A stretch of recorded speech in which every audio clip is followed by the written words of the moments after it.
Quad adalah kerjasama militer antara India, Jepang, Australia, dan Amerika. Quad adalah NATO-nya Asia Pasifik, sama seperti NATO. Tujuan Quad adalah mengkonten Tiongkok. Tiongkok sedang melakukan strategi geopolitiknya di negara-negara selatan Pasifik. Tiongkok berencana membangun kekuatan politik dan militernya bekerja sama dengan negara-negara selatan Pasifik tersebut. Kemudian oleh Tiongkok hal ini dikibarkan sebagai salah satu strategi Tiongkok melawan Quad. Apa yang dilakukan Tiongkok?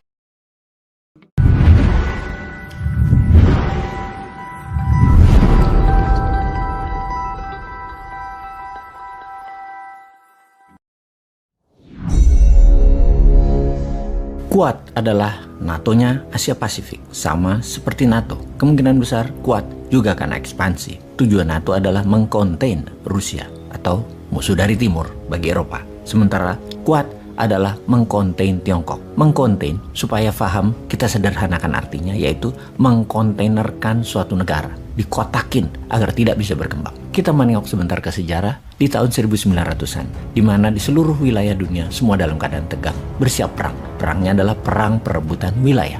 Perang perbatasan perebutan koloni untuk perluasan daerah jajahan. Jadi yang bersih tegang adalah sesama penjajah. Juga para penjajah tersebut di wilayah masing-masing juga menghadapi gerakan nasionalis anti para penjajah yang menggerogoti penjajah dari dalam. Pergesekan antara sesama penjajah, misalnya membuat Inggris bersih tegang dengan Perancis di beberapa wilayah Afrika misalnya. Portugis dengan Spanyol di Amerika Latin. Intinya para penjajah seperti Belanda, Inggris, Perancis, Spanyol, Portugis, dan lain sebagainya di mana-mana, di banyak wilayah saling bergesekan, tegang, dan siap perang. Sementara di dataran Eropa, blok Jerman versus blok Inggris juga saling intai untuk bersiap perang. Itu hanya cermin sejarah di awal abad 20. Awal sebelum Perang Dunia Pertama yang memungkinkan sejarah berulang lagi sekarang. Di semua wilayah terjadi ketegangan, baik ekonomi maupun pertahanan dan keamanan. Dalam wacana militer saat ini, ada blok Rusia, juga ada negara yang netral, ada negara yang main dua kaki, dan ada yang oposisi karena takut dengan Amerika, padahal suka dengan Rusia,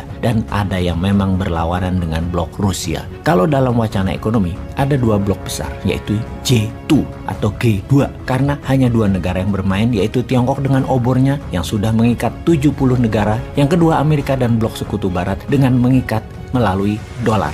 Obor adalah economic war tool, juga dolar adalah economic war tool, senjata perang ekonomi. Sahabat semua, informasi kali ini didukung oleh balamudacamp.com, sebuah kegiatan untuk remaja di masa liburan sekolah untuk membangun nasionalisme, leadership, membangun bakat, serta program young entrepreneur. Dididik langsung oleh pasukan elit militer, dosen Lemhanas dalam 4 hari 3 malam di barak militer, Camp Bala Muda di Bogor. Sahabat semua, daftarkan segera remaja kita di balamudacamp.com. Kita kembali ke topik pembicaraan. Untuk memahami bernegara, kita melihat dua hal ini terlebih dahulu, di mana untuk menjadi negara besar, maka negara tersebut harus ada yang didominasi, harus ada yang ditaklukkan. Strategi luar negeri bernegaranya yang berdasarkan penaklukan, ada strategi berdasarkan economic approach atau pendekatan ekonomi. Yang kedua adalah penaklukan dengan military approach atau pendekatan militer.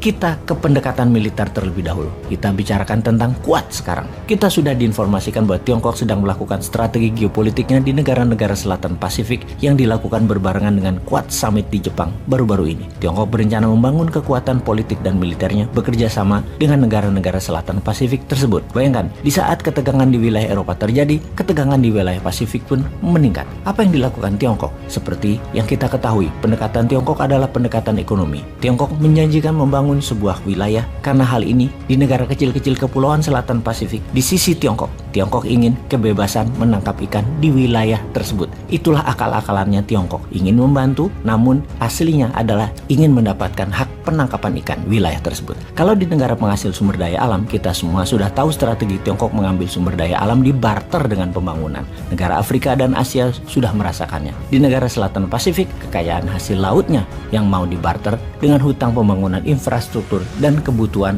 bangunan lainnya. Untuk strategi tersebut, Tiongkok sudah menyiapkan strategi untuk mengendalikan pertahanan sebuah negara di selatan Pasifik tersebut. Selain dengan menawarkan pembangunan, juga kendali atas pertahanan, sumber daya alam dan narasinya, Tiongkok berniat melakukan kontrol natural security dan narasi agar terlihat Tiongkok adalah negara yang baik. Untuk melaksanakan hal tersebut, Menteri Luar Negeri Tiongkok Wang Yi minggu lalu, Wang Yi melakukan tur ke beberapa negara Pasifik tersebut. Bersamanya ikut 25 orang delegasi dengan membawa dokumen yang berisi dalam tanda petik pre-return deal, strategi Tiongkok untuk mendapatkan sumber daya alam laut negara-negara Pasifik tersebut. Dan ketika kembali ke Beijing, Wang Yi mendapatkan 10 persetujuan negara Pasifik Selatan dengan Tiongkok yang akan membangun versus penangkapan ikan Tiongkok di Pasifik. Ke-10 negara tersebut adalah Solomon Island, Kiribati, Samoa, Fiji, Tonga, Vanuatu, Cook Island, Papua Nugini, Niue, dan Mikronesia.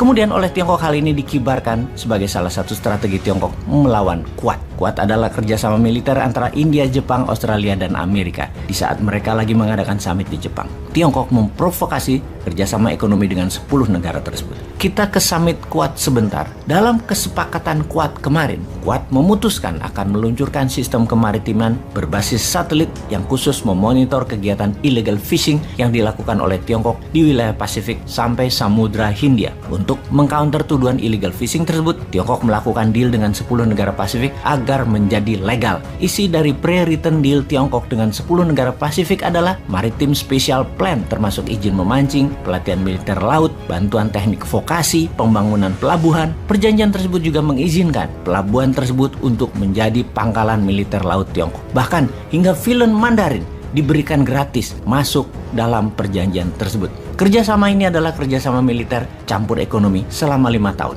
dengan judul pembangunan ekonomi. Maka yang jadi pertanyaan adalah siapa yang paling diuntungkan? Maka Tiongkok mengatakan tentu negara-negara Pasifik tersebut yang paling diuntungkan, seperti kata Menteri Luar Negeri Tiongkok Wang Yi minggu lalu di berbagai konferensi media di negara Pasifik tersebut. Dengan ditambah bumbu kata-kata indah, bantuan kerjasama tersebut adalah no political string attached atau tidak ada ikatan politik apapun. Ini murni bisnis. Tapi saya dan Anda tahu banget maksud negara Tiongkok itu apa.